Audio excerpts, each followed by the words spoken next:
Bonjour à toutes et bonjour à tous et bienvenue dans l'émission Arc-en-Ciel. Mesdames et messieurs, nous sommes heureux d'être en ligne avec de la Grande Mosquée de Bordeaux, Monsieur Tariq Obro. Assalamu alaikum. Bonjour et bienvenue dans l'émission Arc-en-Ciel.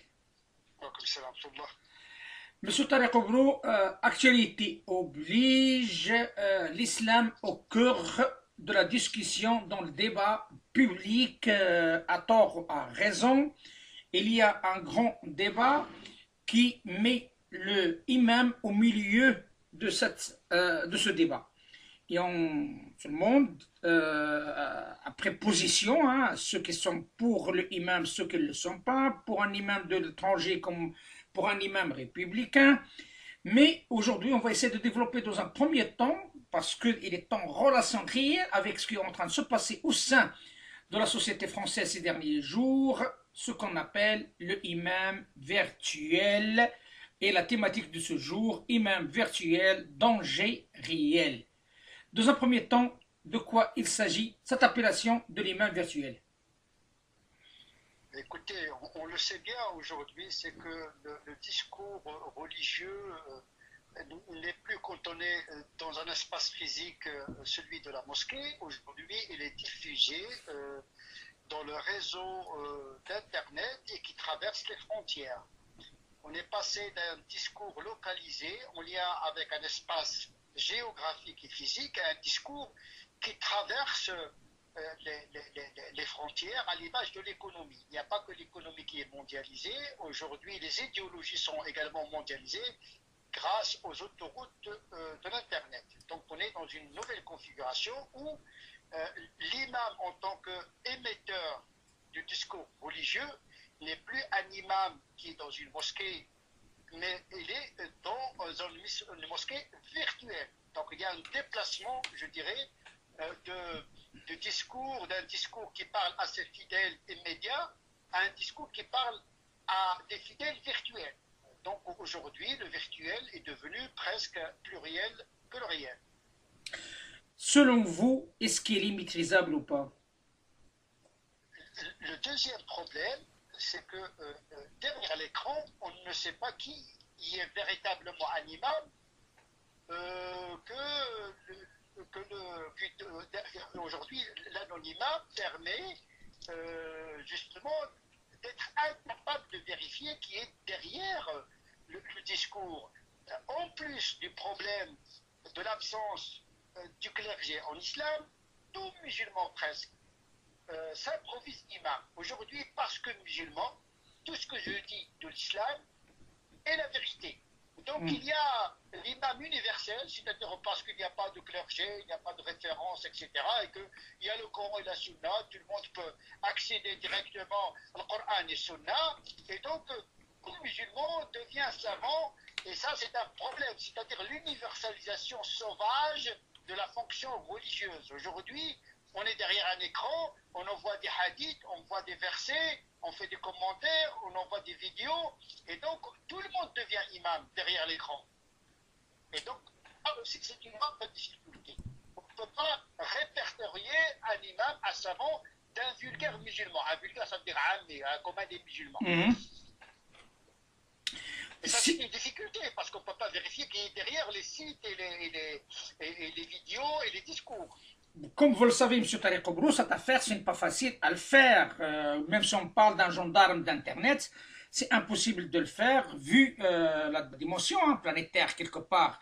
Comment faire auprès de nos fidèles qui se trouvent sur le sol français?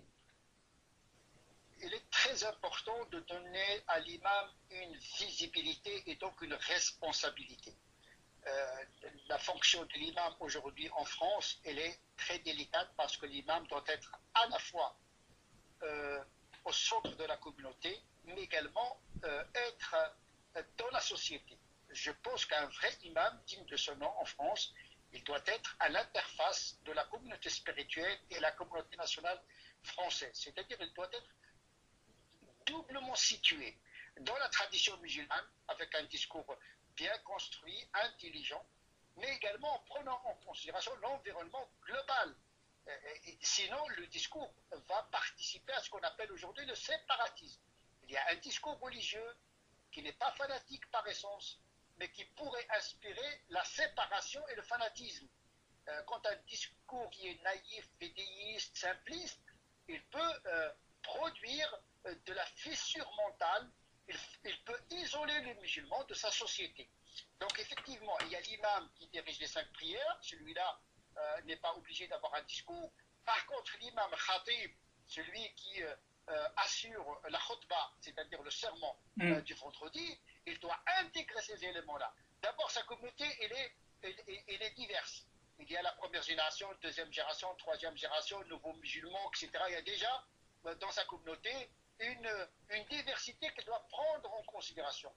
Son discours doit permettre à cette diversité de unir la communauté sur ce qui est le plus important. Et puis, il doit les préparer parce qu'une mosquée, elle est dans la République. Quand on entre dans une mosquée, on ne sort pas de la République. Quand on entre en islam, on ne sort pas de la République. Au contraire, la mosquée, le discours religieux dans une mosquée doit permettre aux musulmans de vivre sa foi pleinement, avec intelligence, dans la société, en prenant en considération les codes de cette société. Donc il y a l'imam faiseur du discours, celui-là doit être formé. On doit intégrer de nouvelles matières, telles que la théologie d'acculturation, théologie préventive, droit canonique adapté, etc. On a besoin d'un programme pédagogique sur lequel on pourrait former les imams de France. Monsieur Tarek Obro, vous avez évoqué plusieurs points, et depuis tout à l'heure je vous écoute, je ne vous cache pas la vérité, il y a plusieurs points qui sont très intéressants, mais par contre, qui se heurtent à un mur de taille quand même. Vous l'avez bien dit vous-même, les musulmans n'ont pas de clergé.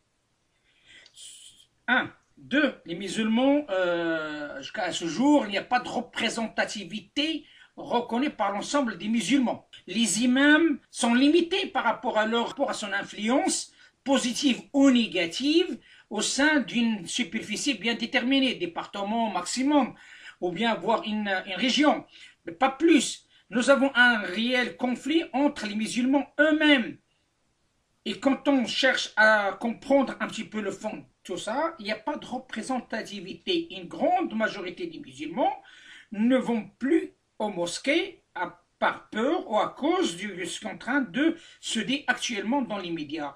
Comment vous voyez-vous une solution éventuelle pour sortir de ce cercle vicieux quelque part? Imam, pas imam, mais le imam ce n'est pas la solution, à moins que je me trompe.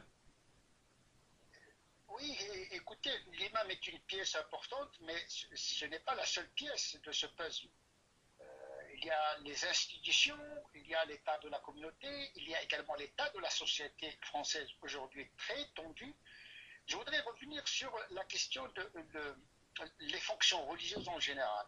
À l'époque du prophète, le prophète concentrait presque toutes les fonctions religieuses. Il était le mufti, il était le narrateur du Coran, l'émetteur des hadiths, il était le qadi. Donc la personne du prophète, elle concentrait toutes les fonctions religieuses. Après la mort du prophète, les musulmans se sont vus obligés d'inventer des fonctions religieuses.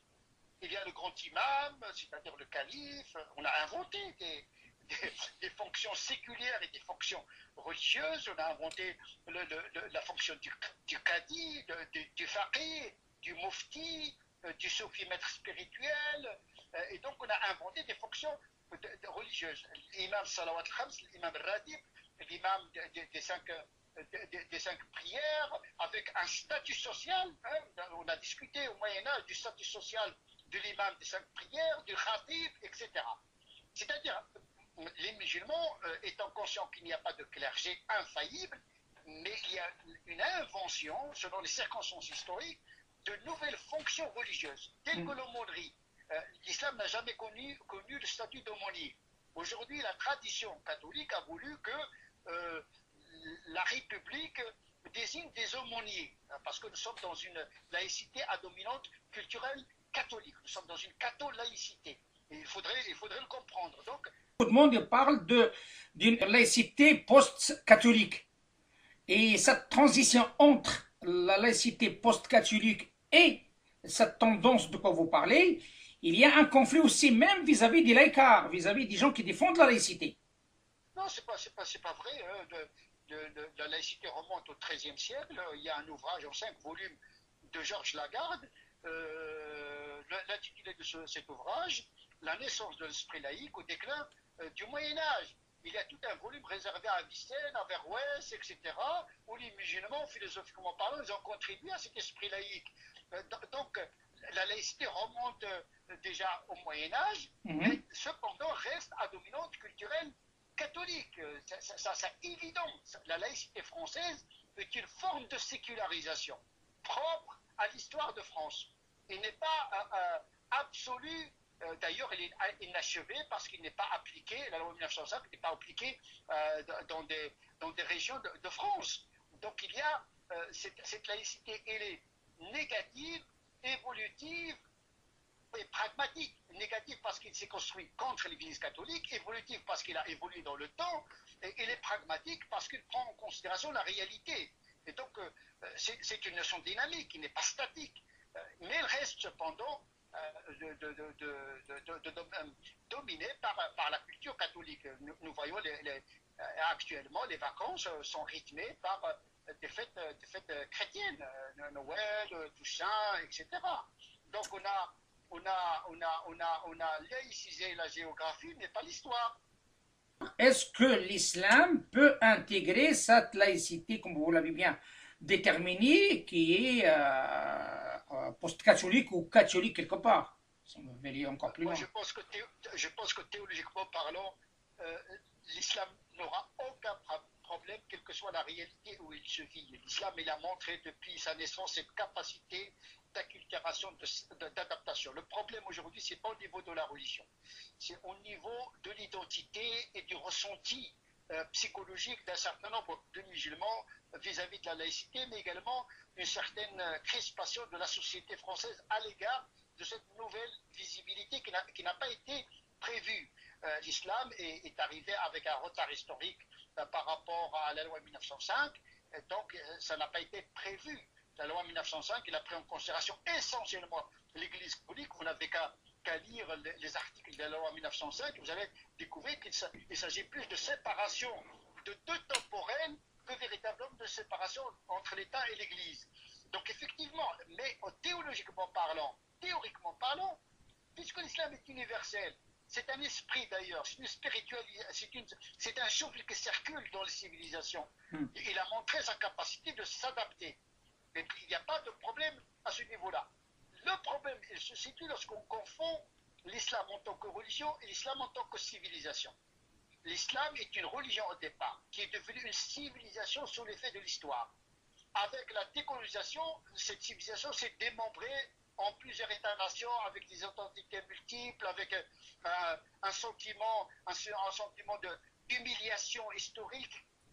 Tout ceci se mélange avec l'identité musulmane aujourd'hui. Maintenant, le théologien doit faire le tri entre l'élément spirituel, l'élément théologique, l'élément canonique, l'élément éthique et la sociologie des musulmans. Et il ne faut pas que la sociologie des musulmans prend en otage le théologique. Aujourd'hui, effectivement, nos imams subissent ce que j'appelle l'orthodoxie de masse. Ce sont la population, ce sont les musulmans qui imposent aux savants le discours, parce qu'ils ne peuvent pas contredire ces fidèles pour des raisons multiples. Nous avons besoin d'imams qui ont des convictions et un courage. Il faut avoir des convictions et un courage, parce que c'est l'imam qui fait la communauté, pas le contraire. C'est l'imam, il a la fonction de transformer l'état spirituel et moral et intellectuel de sa communauté. Il ne doit pas subir sa communauté, il doit la transformer.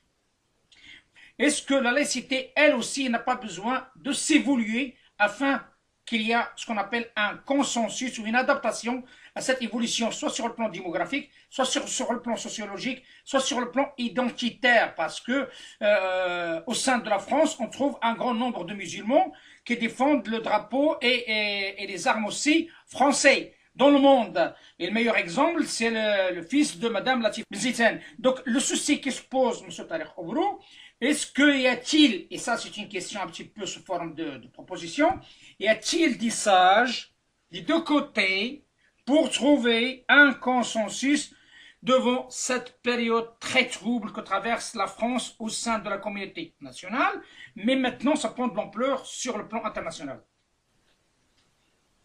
Le vrai problème ne se trouve pas au niveau de la laïcité, il est au niveau de la culture et de la civilisation.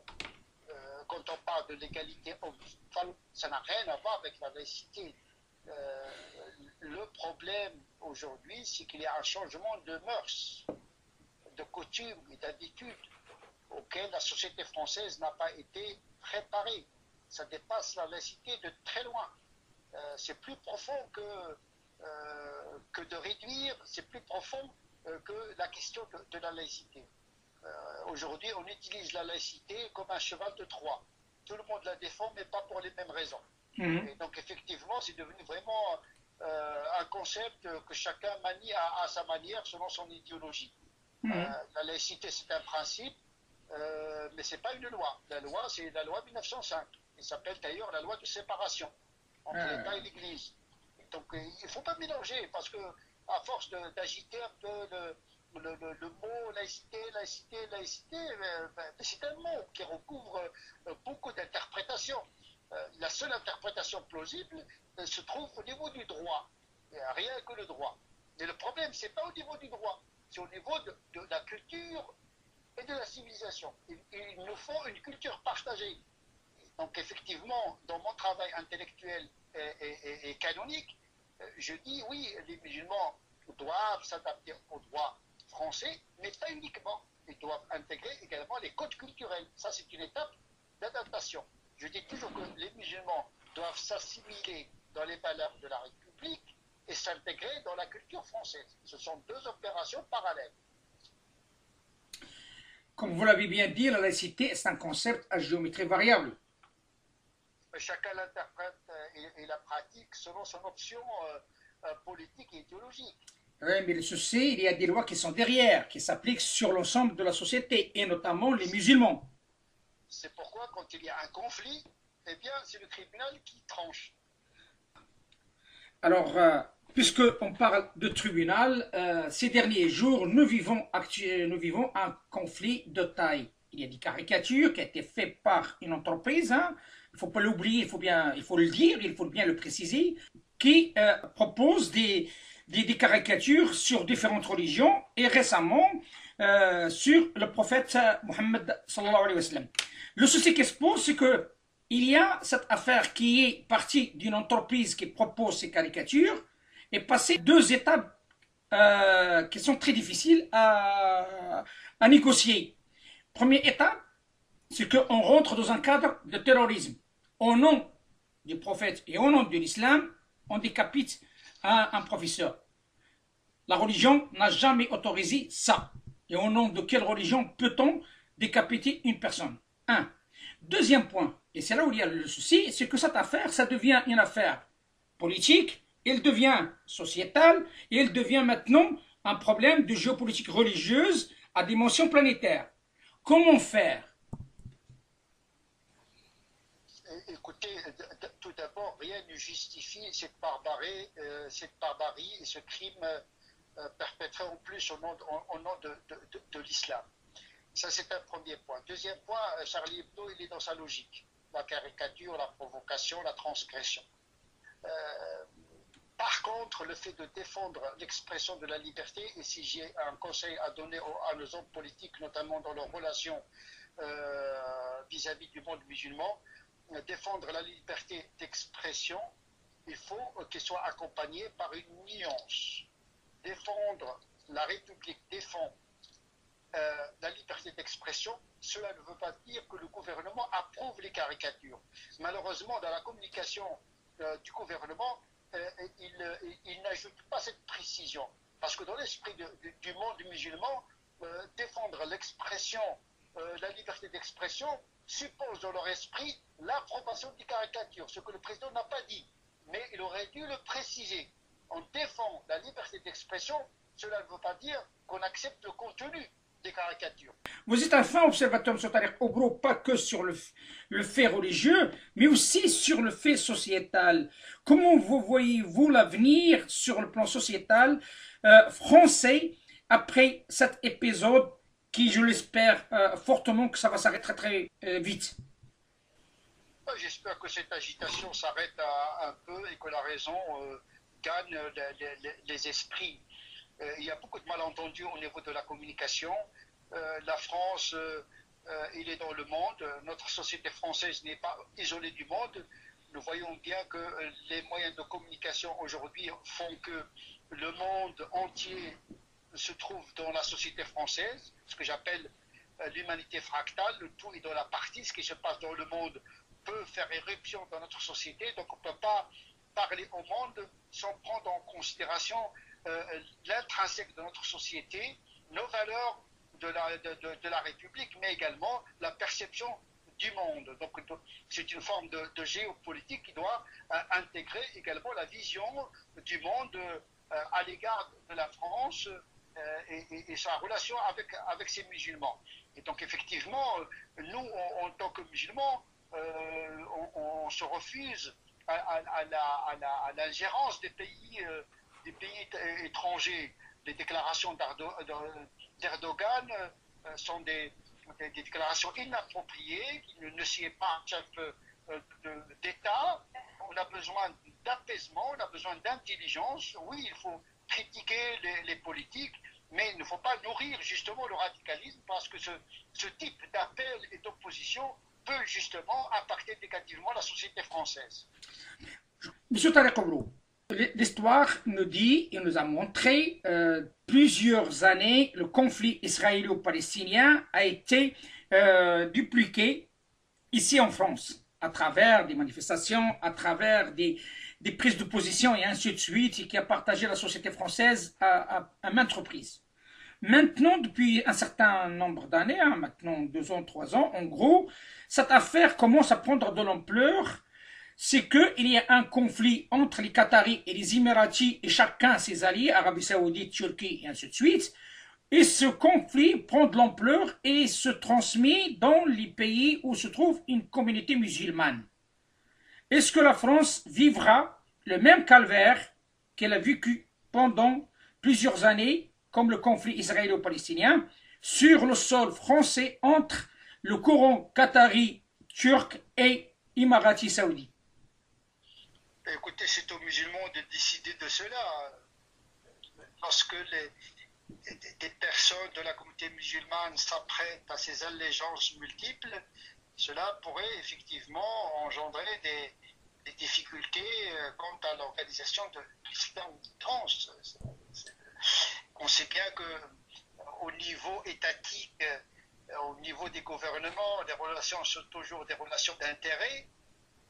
Et donc, quand les intérêts changent, les politiques changent. Rien n'est stable dans la politique. Mais ce qui va m'intéresser en tant qu'imam, c'est l'aspect de la religion, de la spiritualité, qui doit jouer un rôle d'apaisement. Et ne pas tomber dans l'instrumentalisation des uns et des autres. Qu'est-ce qu'il peut faire l'imam devant des flux d'intérêts de grande taille? On le voit, on l'a bien constaté. L'imam, il doit rester dans son répertoire, à l'image du prophète, Rahma lil alamin, à l'image de Dieu qui unit, et pas à l'image du diable qui divise. Alors, chacun reste dans son répertoire. L'imam ne doit pas entrer dans des considérations politiciennes, sinon il va faillir, il va trahir sa mission, celle d'élever les âmes, d'élever le niveau éthique des musulmans pour qu'ils vivent en phase avec leur société. Bien sûr, l'imam, en tant que citoyen, il peut avoir des analyses politiques propres à lui, mais il ne doit pas engager toute une religion et toute une communauté dans ses propres choix politiques. Je suis tout à fait d'accord avec vous sur cette vision de la chose, M. Tarek Obro, sauf que le souci qui se pose, c'est qu'un grand nombre d'intérêts financiers en liaison étroite avec la religion, notamment la taxe halal, notamment le pèlerinage, et ainsi de suite, et d'autres éléments qui sont en relation avec la religion, et qui est entre les mains d'un certain nombre de recteurs qui n'ont rien à voir avec l'imama et avec un certain nombre de personnes qui ont des intérêts en commun. Et le souci qui se pose, on demande et on met la charge sur le dos des imams qui cherchent à apaiser. Est-ce qu'il n'y a pas un double langage à connotation d'intérêt économique? Mais ça ne dépend pas uniquement de l'imam, ça dépend de l'organisation administrative du culte. Ce n'est pas normal que des gens qui s'enrichissent sur le dos du culte et qui ne financent pas ce même culte. C'est inadmissible éthiquement parlant. Donc il faut réguler ce marché de pèlerinage, du halal. Je pense qu'il y a des initiatives dans ce sens-là. Écoutez, espérons-le, mais sachez-le comme quoi la charge est lourde et c'est notable, hein, moi je les appelle les notables de l'islam, comme l'a dit M. Liski, ceux qui vivent de l'islam, hein, sur le dos des musulmans. Il est temps de faire un point d'arrêt. Sauf que, qui c'est qui va le faire? L'État, il dit comme quoi la laïcité, c'est la loi 1905, c'est la loi 1905. J'ai pas intérêt de rentrer dans le culte. Et ces gens-là, ils parlent du culte. Quand on parle de la taxe halal, on parle du culte pour eux. Alors, le souci... On revient à notre sujet, celui de l'imam, et à ce niveau-là, l'imam, il doit jouer un rôle important. Il faut une visibilité des imams. Bien. Pour l'instant, il n'y a aucune visibilité de l'imam. Moi, je prône un conseil national des imams qui se greffe au CFCM et la MIF qui doit s'occuper du financement, le CFCM qui doit se limiter uniquement à l'administration temporelle du culte, et à un conseil des imams. Et on a besoin d'une visibilité, de lisibilité de la fonction religieuse parce que c'est le noyau de cette entreprise. Les imams doivent défendre une éthique, doivent contribuer également à réfléchir sur l'institution, le côté éthique des financements, parce que les finances en islam sont liées à une certaine éthique qui va s'occuper de ce côté éthique. L'imam ne doit pas passer tout son temps à faire de l'exhortation de loi, il doit s'impliquer également à la théorisation, à la justement de l'institution représentative de l'islam et l'encadrement éthique du financement de l'islam de France. Oui, à cet égard-là, l'imam, il a son rôle à jouer. Sauf que l'information continue au sein de supports médiatiques ici en France donne peu de paroles à des imams avertis dans ce sens. Alors, et même ce problématique réelle sur le fond du culte musulman ici en France ne s'oppose pas. Donc, il y a un réel souci par rapport à cette communication. Et comme vous le savez, beaucoup de monde ne savent pas beaucoup de choses sur la représentativité de soi-disant des musulmans et que tout le monde ne sait pas s'il s'agit d'une coquille pleine ou une coquille vide. Il y a un réel problème. Nos concitoyens juifs ou chrétiens ont une représentativité. La nôtre subit un échec total, tout le monde le dit. Et on continue, et on garde toujours les mêmes personnes, on garde toujours les mêmes figures. C'est un réel problème pour sortir et pour au moins que les musulmans sortent de cet engrenage. C'est un cercle vicieux pour les musulmans. Je vous parle sur le terrain, M. Tariq Obro. Les gens ne comprennent plus rien. Qu'est-ce qu'il faut faire? Je connais très bien le terrain, ça fait 40 ans que je suis non seulement sur le terrain, mais dans le souterrain. Donc je connais, ça me suffit le terrain. Je connais un petit peu la réalité très complexe, il faut être modeste. Personne n'a la clé définitive de ce problème-là parce que la nature même de cette présence est complexe et compliquée. Pour revenir à notre sujet sur l'imam, c'est dommage qu'aujourd'hui l'islam est soumis à des considérations plus politiques, administratives entre les différentes fédérations et on oublie le cœur et le noyau important de cette religion qui est la fonction religieuse qui est l'imam. Et il faut dire également parallèlement, malheureusement, beaucoup d'imams ne sont pas à la hauteur de leur tâche. C'est ça aussi le constat amer. Et ça, c'est un réel problème, ce Tariq Obro. Qui c'est qui peut jauger le meilleur comme celui qui ne l'est pas? Comment on va faire? Moi, je pense que c'est le temps qui va faire le tri. C'est le temps. Oui, moi je pense que le temps va faire le tri. C'est le tamis existentiel qui va marginaliser ce qui... Vous savez, l'histoire, parfois, ce qu'on appelle le qadar, le destin, parfois, il fait bien les choses. Lorsque nous sommes venus ici, en France, vers les années 70, personne n'avait un projet d'installation, ni Islam de France, ni rien du tout. Il y a des choses qui nous dépassent tous. La providence, l'effet de Dieu, etc. Nous agissons comme nous pouvons, mais je pense que l'histoire va faire le tri et il ne va nous conserver que ce qui est le meilleur. Monsieur Tariq Obro, le recteur de la grande mosquée de Bordeaux, merci infiniment de cet éclairage et je vous dis à très bientôt. Merci à vous. Salam alaikum. Wa alaikum salam.